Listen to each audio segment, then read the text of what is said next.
और अगली खबर उत्तर प्रदेश के श्रावस्ती जनपद के विकासखंड इकौना इलाके के लेबड़वा गांव से है, जहां पर लगातार प्रयास के बावजूद भी नहीं रुकी कटान और आखिरकार पूर्व प्रधान का घर राप्ती नदी में हुआ समाहित। लाखों से बने घर को समाहित होते देखकर परिजनों में मच गया कोहराम।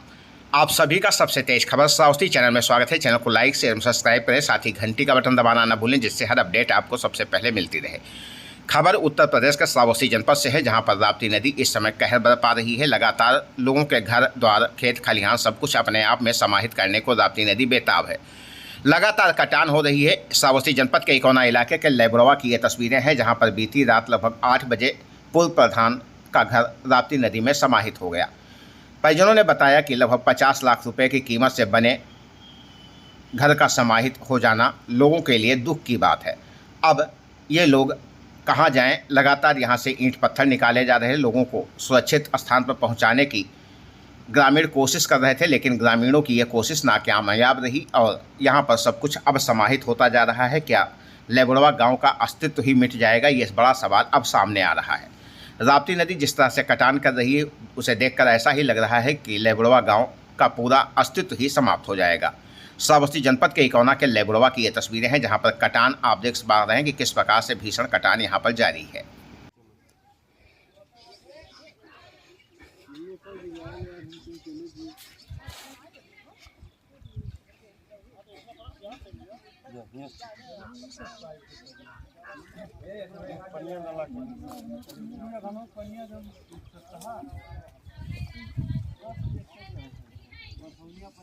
ये भैया यहीं चिटका है जाने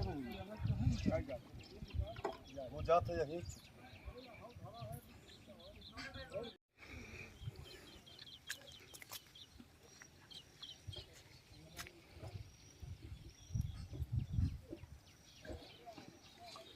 पत्थर उठे बैठो ना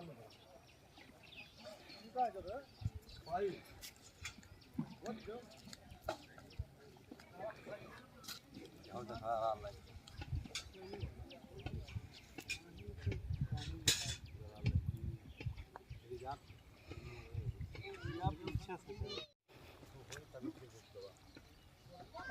ना कुछ हो लगा लो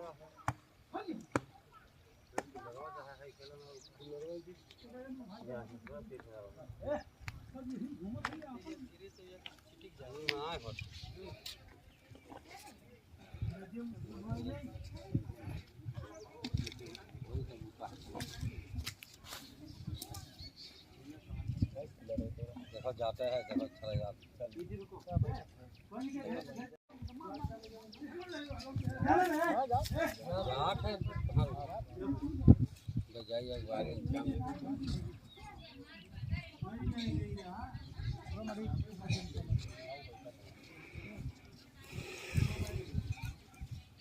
जाओ भैया वो बनाओ ना जरूरी। लेकिन जब बांधे सही ना ये 65 फुट है, जब पनिया चला जाए तब तो 65 फुट है। वो इधर से दिखाते आ देखो ढके दो मतलब ढके दो कब लेकिन हमें जमीन नहीं कि 4 लाख पाएगी तब ना है हो तब तो 9 लाख रही है। और 9 के बीच में गिरा है जब एकदम मतलब वहाँ बांस की कोठी थी, पहले बांस कोठी गिरी, उसके बाद एकाएक इतना तेज बेग से पानी गिरना शुरू किया कि पूरा मकान एकदम हिल गया। कितना फुट है पूरा मकान? 100 फुट लंबा था। कितना नुकसान हो गया आपका? अरे नुकसान तो ये 50 लाख से ऊपर नुकसान था। अच्छा, ये लगातार जो राप्ती नदी कटान कर रही है, तो क्या इस कटान को रोकने के लिए शासन प्रशासन की तरफ से कोई कार्य किया? कोई कार्यक्रम नहीं किया गया। मतलब हम लोग अपने तरफ से लिखित मौखिक भी प्रयास करते रहे। मतलब अधिकारी दौड़ा के एडीएम सर आए, बीडीओ आए, एसडीएम आए, सब लोग आश्वासन मिलता रहा कि मतलब घर कटेगा नहीं, अगले वर्ष काम हो जाएगा। होते होते घर गिर रहा है।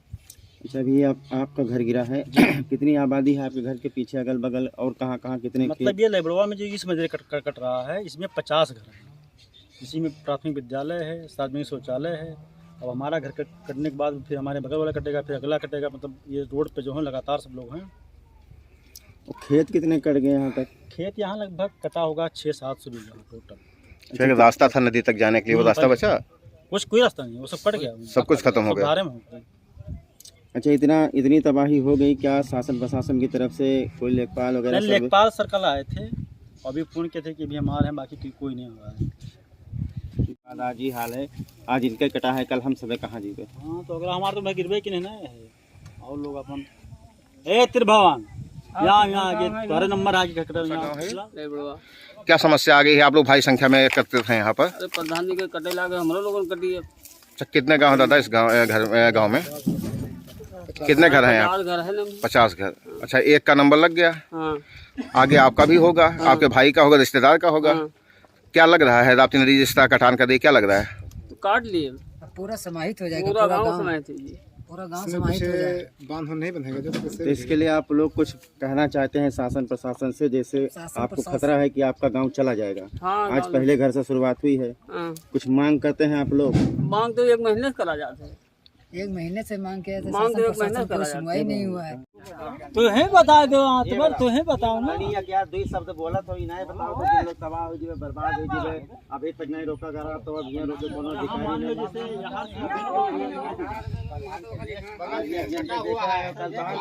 गिरने वाला है। नंबर तो सबके लागे।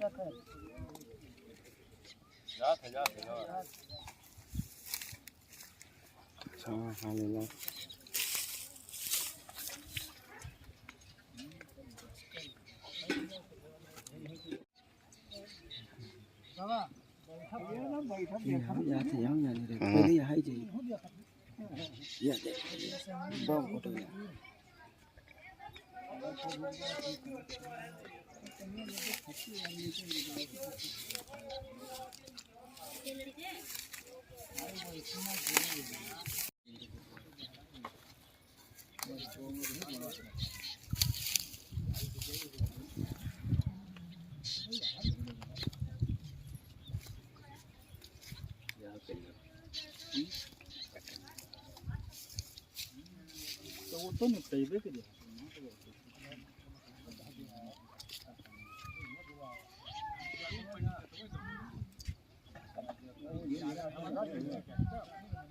ना जाना अभी ना जाइए। अरे भी ना चल मजबूत आधे से जात है भरिया।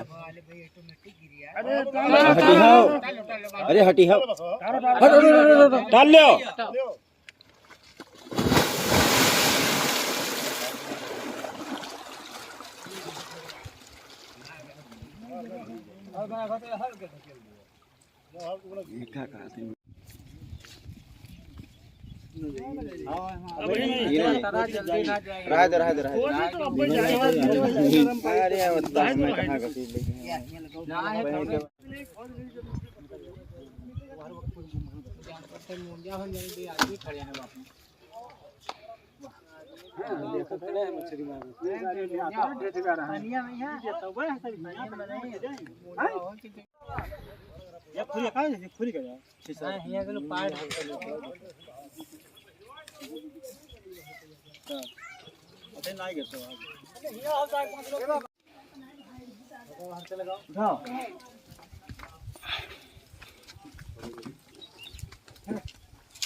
कहाँ भाई कहाँ वहाँ लेके जाओ?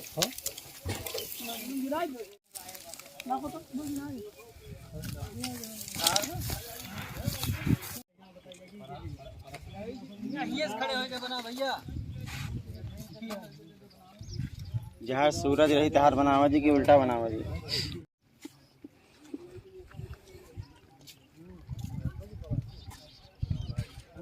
भाई तो बड़ा ही करकत है।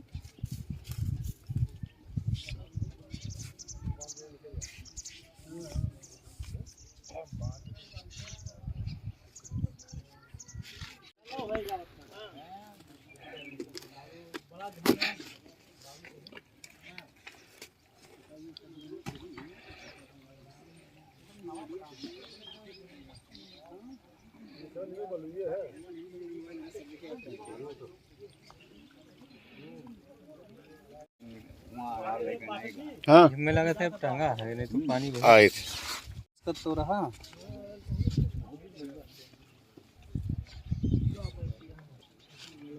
पनिया नीचे जस खसकी मटिया वो बलुइया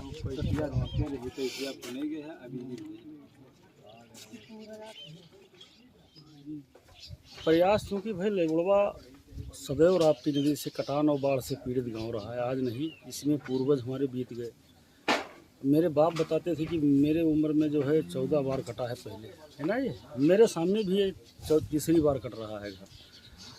2018 में जब ये नदी नज़दीक आने लगी तो हमने यही प्रयास किया शासन में। उस समय जो है सरकार यही थी, इसी सरकार ने परियोजना दिया, 450 मीटर परफू पानी लगाया गया, लेकिन पूरब बढ़ा दिया गया ज़्यादा, पश्चिम बढ़ाया नहीं गया। दूसरे वर्ष राप्ती ने जो है उसको पश्चिम से तोड़ दिया, क्योंकि परफू पाइन जो पिलर और वो लगाए थे बोरी वोरी जो तोड़ दिया, तो हम उसी साल से इसमें हम लिखा पढ़ी करते रहे कि जो है मतलब इसको दुरुस्त करा दिया जाए और बढ़ा दिया जाए 50 मीटर, ताकि गांव सुरक्षित रहे। लेकिन वहाँ हम शासन में पत्र लिखते रहे, हम इंद्राणी वर्मा के लेटर पैड पर भी लिखवाए, और स्वयं जो है इसके जो जल शक्ति राज्य मंत्री हैं रामकेश निषाद जी, स्वतंत्र देव सिंह जी कैबिनेट मंत्री हैं, उनसे भी मिला, मुख्यमंत्री से मिला, मुख्य सचिव को लिखा, राज्यपाल को लिखा, सभी लोगों ने, प्रमुख सचिव सिंचाई और प्रमुख अभियंता बाढ़ खंड को लिखे। वहाँ से जो है यहाँ जिला धनराज के लिए जो इन्होंने जब कहा तो हम धनराज के लिए भी प्रयास किए, लेकिन जब यहाँ से प्रस्ताव मांगा गया तो यहाँ अधिशासी अभियंता बाढ़ खंड जो है यही क्षेत्रीय जेई के रिपोर्ट पर जो है ये भेजते रहे कि नहीं, तटबंध सुरक्षित है, गांव सुरक्षित है।